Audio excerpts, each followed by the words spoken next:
그 이스라엘 백성이 우리가 알고 있듯이 40년 동안 광야 생활을 하고 요단강을 건너고 곧바로 가나안 땅, 우리가 알고 있는 그 뭐 예루살렘이나 혹은 또 그 아래 뭐 헤브론이나 또 혹은 그 위에 뭐 세겜이나 갈릴리나 그쪽으로 진입한 것이 아니고 아직 그 땅에는 가나안 족속들이 있었기 때문에 전쟁을 통해서 땅을 확보해야지만 갈 수 있잖아요. 그래서 요단강을 건너고 요단강에서 서쪽으로 한 뭐 8km 정도 떨어진 이제 길갈에 이제 베이스 캠프를 치는 거죠. 처음에. 그래서 이제 베이스 캠프에서 전쟁을 하러 출정을 하는 거죠. 갔다 왔다 이렇게 계속 한 거죠. 그 뭐 남부 지역 혹은 뭐 중부 지역, 북부 지역에 이제 큰 전투가 다 끝나고 나서 뭐 국소적으로 또 전쟁을 해야 될 것들이 있긴 하지만 그러나 이제 큰 전쟁이 끝나고 나서 그 길갈에 있던 사람들이 이제 진을 쳤던 그곳을 옮기게 되는 거죠.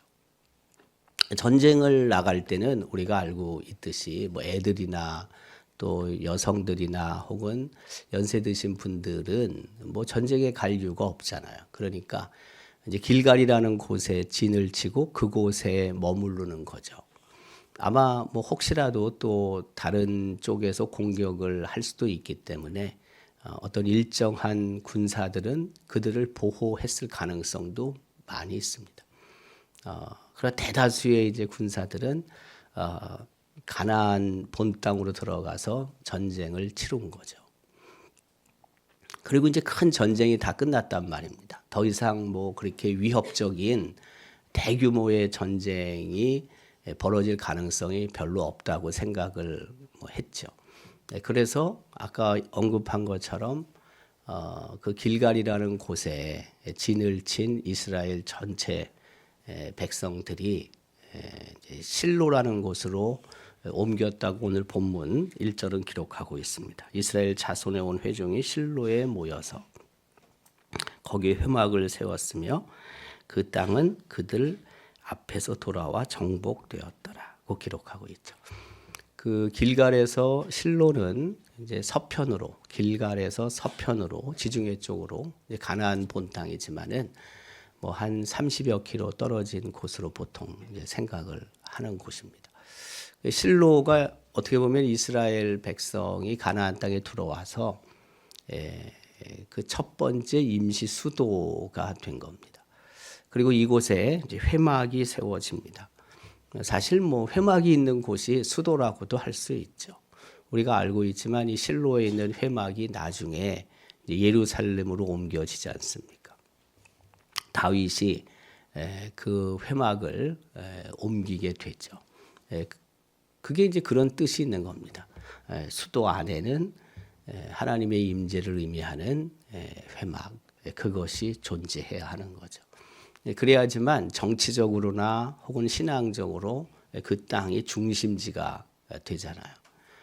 정치적으로는 중심지지만은 제사를 드리고 하나님을 경배하는 그런 성소, 회막이 다른 데 있으면 아무래도 뭔가 이렇게 좀 이원화될 가능성이 많지 않습니까? 그러니까 지도자 입장에서는 그런 신앙적인 측면과 정치적인 측면이 한 곳에 있어야 되겠죠.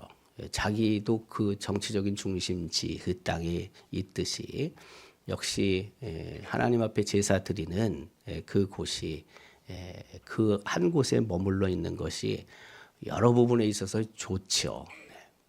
우리가 잘 알고 있지만은 남과 북이스라엘이 분열됐을 때 그 여로보암이 염려한 게 있잖아요. 그게 뭐냐면 예루살렘에 성전이 있고 그 북이스라엘에 살고 있는 사람들이 그 예루살렘에 가서 제사를 지내는 것을 굉장히 두려워했잖아요. 왜냐하면 북이스라엘 사람들이 남유다로 넘어가서 그 예루살렘에서 제사를 지내다가 혹시라도 자기를 배반하고 배신하고 그 남유다 쪽에 설 것을 두려워했던 거죠. 이 여로보암이.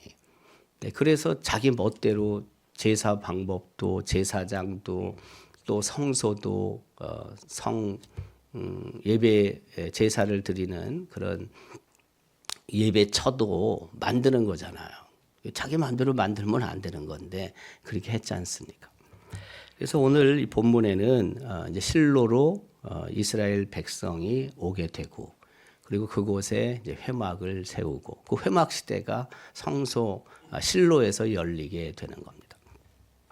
그런데 이제 2절에 보면은 이스라엘 자손 중에 아직 기업을 분배받지 못한 지파가 7지파나 됐다고 기록합니다.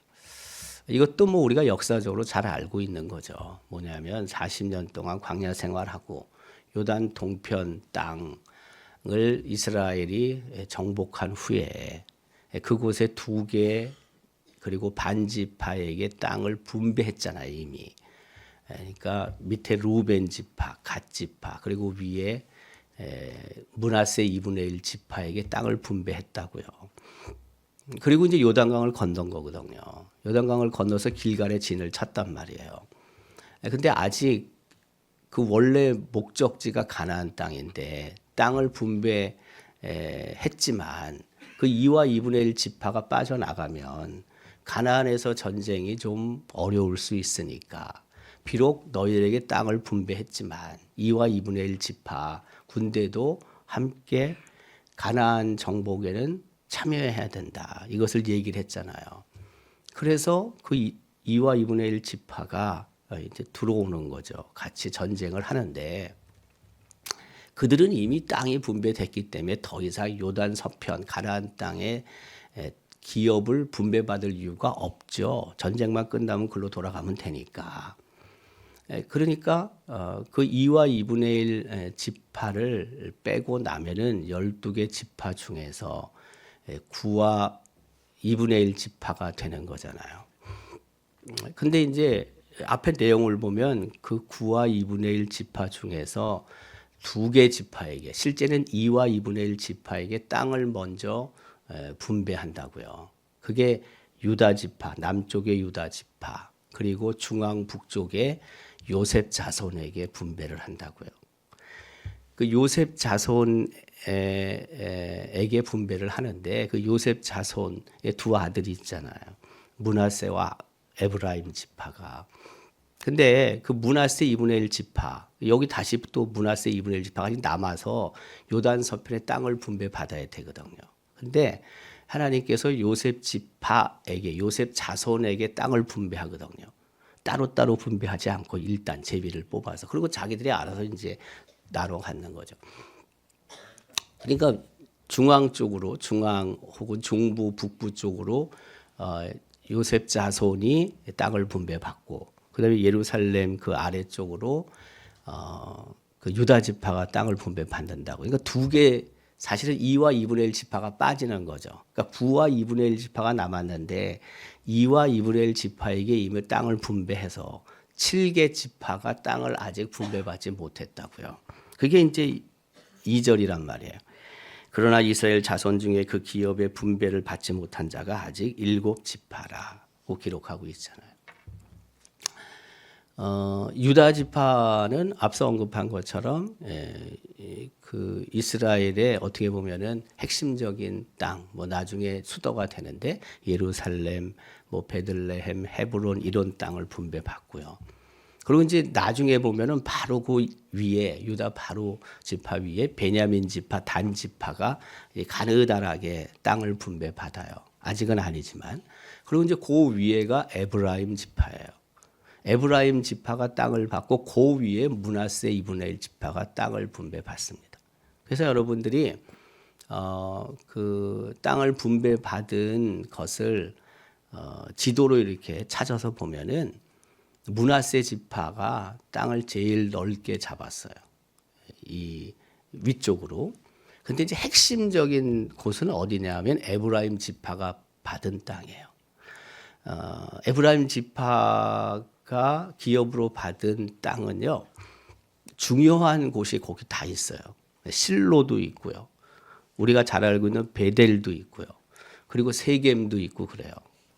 아까 언급한 것처럼 길갈에서 실로까지가 한 30여 킬로, 실로에서 밑으로 남쪽으로 한 20킬로 가까이 되는 곳에 베델이 있고, 실로에서 북쪽으로 한 20킬로 가면은 세겜이 있거든요.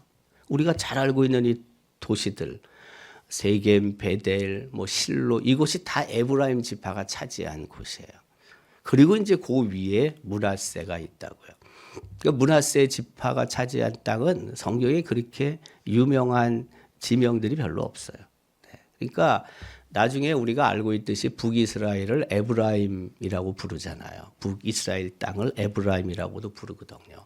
그만큼 북이스라엘의 핵심적인 지파는 에브라임이거든요.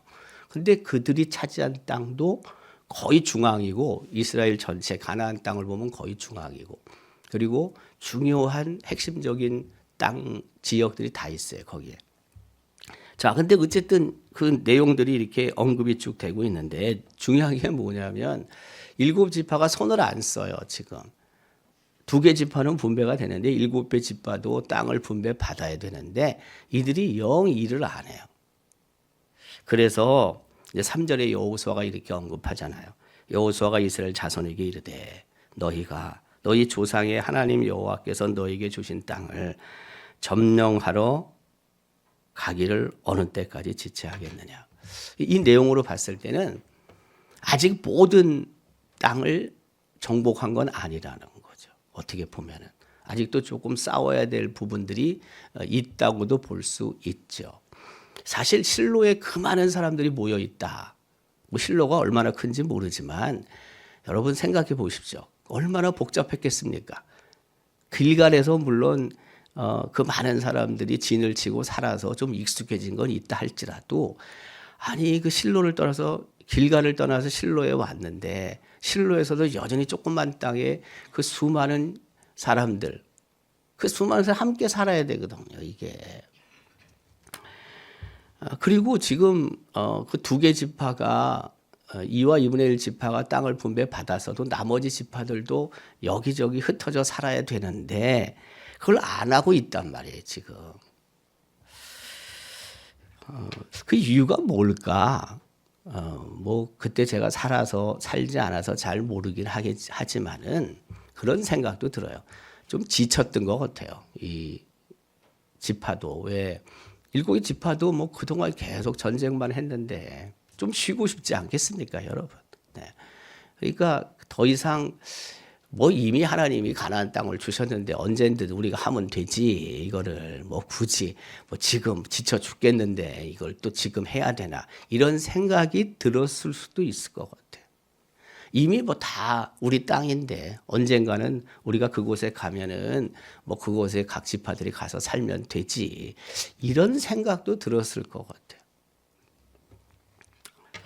근데 이게 좀 위험한 거예요. 왜냐하면 사명은 마지막까지 끝내야 되거든요, 이게. 그게 미루어서 될 일은 아니거든요.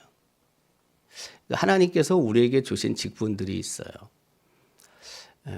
근데 그 주신 직분들을 그때 우리가 감당해야 될 것들이 있다고요. 근데 이미 내가 직분을 받았어요. 그러니까 받았으니까 뭐 내가 언제든지 하면 되지 뭐. 네. 혹시라도 이런 생각을 가질 수가 있어요. 직분 받기 전에는 대단히 열심히 했어요. 이런저런 내게 주어진 일에 대해서. 근데 직분 후에는 이미 뭐 내가 직분 받았는데, 흔히 말하는 만들어져 있는데, 메이드가 돼 있는데 뭐 그거. 그래서 해야 될 일을 잘 안 하는 경우가 있다고요. 사명을 완수하지 않는 경우들이 생각보다 꽤 있습니다. 내가 당연히 해야 될 일조차도 뒤로 미루고, 그리고 어떤 면에서는 영적으로 굉장히 게을러지는 부분들이 있습니다. 지금 오늘 이 본문을 보면은 7개 지파가 그런 측면이 강하게 보이는 겁니다. 어느 때까지 지체하겠느냐. 가야 되는데, 해야 되는데, 끝내야 되는데 안 하는 겁니다. 그러니까 여호수아가 하나님으로부터 명령을 받아서 그것을 지적하는 겁니다. 그리고 이렇게 해야 된다라고 이야기를 하고 있는 것입니다. 이런 부분 없이 스스로 자율적으로 잘하면 얼마나 좋겠습니까? 근데 우리가 그렇지 않아요. 예. 다 그래요. 다. 누구나 안 그런 사람들이 없어요. 다 그렇습니다. 정도의 차이가 있다 뿐이지 다 그래요. 그러니까 각성을 하라는 거예요. 한마디로 얘기하면. 네, 각성을 하고 내가 해야 될, 완수해야 될 일들을 완수하라는 거예요. 그래서 4절에 구체적인 방법을 주시잖아요. 하나님께서 말씀하시는 것을 여호수아가 이야기하는 거예요. 각 지파의 3사람을 선정하고 그리고 그들을 보내어서 돌아다니며 땅을 두루 다니라는 거예요. 그리고 그 7개 지파가 가야 될 곳들을 그리라는 거예요. 지도를 가지고 한마디로 말하면 여기 이렇게 7개를 나누라는 거죠. 한마디로 얘기하면. 그러면 나중에 돌아와서 그걸 제비 뽑아가지고 그 7개 나눈 부분에 지파들이 들어가면 되는 거죠. 내가 여기 들어가겠다. A라는 지파가 여기 들어가겠다. C가 여기 들어가겠다. 그건 아니에요.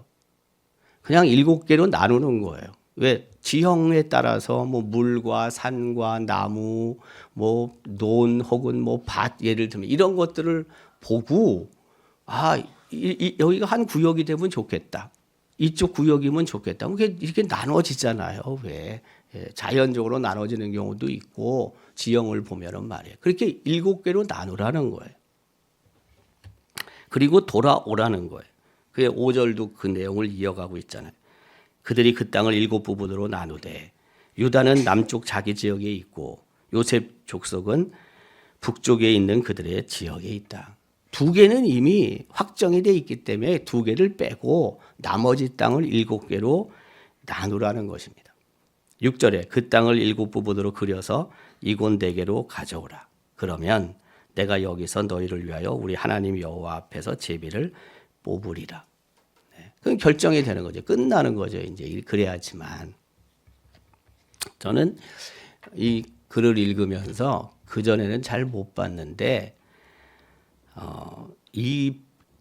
그 7부분으로 나눈 그 그린 책이 있어요. 여기 보니까 책. 그렇죠? 네.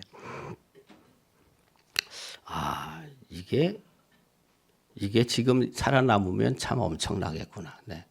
존재하면은 이게 그때 게 지금 여러분 어디 보존되고 있으면은 얼마나 귀한 것이 되겠습니까? 다 사라져 버렸지만 그런 생각도 했어요. 그래서 어쨌든 이제 하나님께서 구체적인 방법을 제시해 주시고 그리고 구체적인 방법에 따라서 그 모든 지파들이 기업을 분배받게 되는 거죠. 그러니까 우리가 잘 해야 될 일을 하지 않으면 하나님께서 이렇게 재촉하실 때가 있어요. 알아서 우리가 다 한다면야 뭐 문제가 없겠지만 그러나 하지 않을 때 해야 될 사명이 있는데 그것을 자꾸 미룰 때 하나님께서는 재촉하시고 그래서 그 일들을 끝내게 하신다고요. 그런 것보다는 우리가 알아서 해야 될 사명들을 감당하는 게 훨씬 좋겠죠. 네. 하나님께서 하시는 일, 그 일들이 틀린 건 아닐 테니까 말입니다. 그리고 이제 7절에 보면은 그 레위 사람들은 기업을 주지 않는다는 것을 얘기를 하고요. 그 이유는 레위 사람들이 받은 그 제사장 직분 자체가 기업이기 때문에 어떻게 보면 물질적인 가시적인 땅보다 훨씬 더 소중한 영적인 기업이 되기 때문에 굳이 그들에게 또 땅을 줄 건 없다. 그것을 말씀하고 있고요. 그 다음에 gad과 루벤과 므낫세 반지파는 요단 저편 동쪽에서 이미 기업을 받았기 때문에 그렇죠. 네. 이들에게는 줄 필요가 없다. 그걸 얘기를 하는 거죠. 이것은 2가지 의미가 있다고 생각이 들어요. 하나는 뭐냐면 흔히 말하는 이중 과세. 여기서도 받고 저기서도 받고 그럴 건 없다. 공평하게 요단 동편에서 땅을 기업으로 받았으니까 더 이상 줄 이유 없다. 그렇게 많이 그 2와 2분의 1 지파에게 줄 이유가 없죠. 네. 서로 가져야 될 것만 가지면 되는 거예요. 너무 많이 갖는 것, 그것은 다른 사람들이 적게 간다는 뜻이잖아요. 그게. 그러니까 균등하게 분배해야 한다는 것을 하나님께서 원칙으로 주시는 거고요. 두 번째는 뭐냐면 이들이 이제 떠나야 되잖아요. 이들이 가야 되잖아요. 이들은 더 이상 요단강 서편에 사는 사람이 아니에요. 요단강 동편에 사는 사람이에요. 그러니까 사실은 떨어져 살아야 되고, 그래서 한 민족임에도 불구하고 한 백성임에도 불구하고 시간이 흐르고 세월이 흐르면 어떻게 되겠어요? 이게 우리 민족, 우리 백성이라는 생각이 점점 사라지게 되겠죠. 아마 그래서 여호수아는 이것을 다시 언급을 했을 수도 있습니다. 우리가 한 민족이다.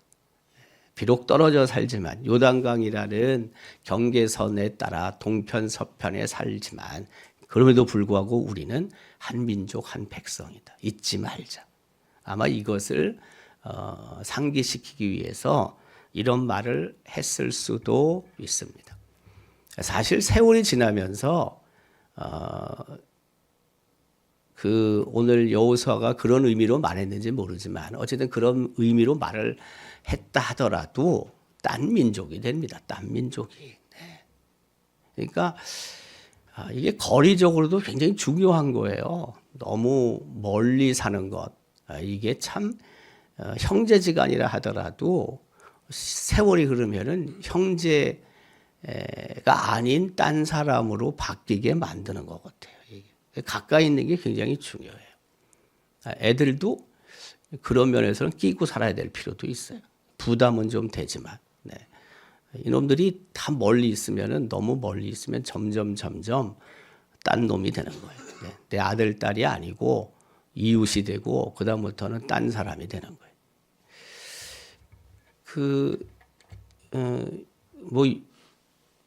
뭐 유학을 보낸다, 뭐 이거요. 그리고 가서 뭐 공부를 하고 또 안 들어오고 거기서 산다. 물론 뭐 아주 애틋하게 엄마 아버지 또 아들 딸 뭐 그렇게 정말 잘 지내는 그런 가정도 있겠죠, 물론. 네. 근데 대개는 너무 공부 잘하는 애들은요, 이제 딴 놈이 됩니다. 네. 왜 여기서 안 살고 또 혹은 뭐 미국에 살고 다른 나라 가서 사니까 뭐 그러다가 또 뭐 결혼도 혹시 그 나라 사람하고 결혼할 수도 있고 뭐 그러면 더 멀어지는 거죠, 이게. 네. 엄마 아버지가 아무래도 뭐 가고 또 그쪽에서 오는 게 썩 쉽지가 않아요. 근데 이게 1년, 2년 지나고 10년, 20년 지나면은 그다음부터는 진짜 이제 뭐 아들이긴 아들이지만 법적으로 아들이지 혈육적으로 아들이지 뭐 우리가 생각하는 그런 아들은 아니죠. 네. 생각도 바뀌고 사고가 생활 습관이 완전히 바뀌니까. 네. 그러니까 그런 면에서는 너무 공부를 잘하는 것도 문제야. 네. 적당하게 하는 게 훨씬 좋을 수 있습니다. 네. 또 똑똑하면 또 자기 주장들이 강하니까 엄마 아버지 그 의견을 뭐 다 이렇게 순종하는 아들 딸도 있지만 그러나 대개는 그렇지 않으니까. 네. 그래서 이렇게 거리적으로 떨어져 있는 것은 좀 문제가 됩니다. 이게 실제 살아보면 그래요. 살아보면 북과 남과 북이 분단된 지 올해가 이제 80년이 되잖아요. 80년. 네. 뭐 접촉도 없고 왕래도 안 되고 완전히 딴 나라 사람이죠. 뭐 솔직히. 네. 뭐 그냥 우리가 생각할 때 그래도 한민족이다 생각을 하지만 그러나 실제는 딴 나라 사람이죠. 뭐. 네. 지금은 뭐 통일에 관심 없는 세대, 통일에 무심한 세대, 통일을 원하지 않는 사람들이 굉장히 많죠. 네. 80년 동안 무슨 뭐 접촉이 뭐 있습니까? 뭐 그러니 조금 더 지나면 사실 뭐 통일이 돼도 그게 하나가 되는 시간이 굉장히 오래 걸릴 가능성이 참 많죠. 네. 뭐 물리적으로 어쨌든 차단이 돼 있으니까 단절이 돼 있으니까 굉장히 어려운 그런 민족입니다. 우리가 다 하나가 되기를 바라고 통일이 되기를 원하지만 그게 속히 오기를 원하지만 그러나 또 그렇게 돼도 처리해야 될 문제들이 너무나 많이 남아 있죠. 그렇다고 해서 통일이 되지 않아도 된다는 뜻은 아닌데 당연히 돼야 되지만 그러나 우리가 통일 이후에 또 정리해야 되고 또 해결해야 될 문제들이 많이 있는 거죠. 그러니까 너무 멀리 떨어져 있고 거리적으로 떨어져 있고 뭐 이런 것들이 참 문제가 되는 거예요. 문제가 되는 거예요. 네. 오늘 본문에서 8절에서 10절은 결국에는 그 땅이 분배되는 결론을 맺고 있습니다. 하나님께서 우리에게 오늘 이 말씀을 통해서 주시는 교훈들은 뭐 다른 거 없어요. 네. 주신 사명 제대로 감당하면 된다. 그러나 감당하지 못할 땐 하나님께서 재촉하신다. 그리고 재촉하실 때는 방법까지 주셔서 하게 하신다. 그리고 이루신다. 하나님은 그렇게 하시는 분이시다. 또한 우리 한 민족, 한 형제, 뭐 또 한 가족들이 어쨌든 서로 우애하고 사랑하면서 살기를 하나님은 원하신다. 이 2와 2분의 1 지파 동편에 있는 지파들을 다시 상기시키는 것은 그런 의미가 있다는 것을 또 우리에게 교훈으로 줍니다. 우리의 삶의 자리가 또 다시 늘 사명 앞에 서는 것인데 그 사명을 잘 감당해서 하나님이 재촉하시거나 또 하나님께서 다시 명령하시는 일이 없도록 그 열심을 다해 맡겨진 일을 헌신하는 우리 모두가 될 수 있기를 주님의 이름으로 기원합니다.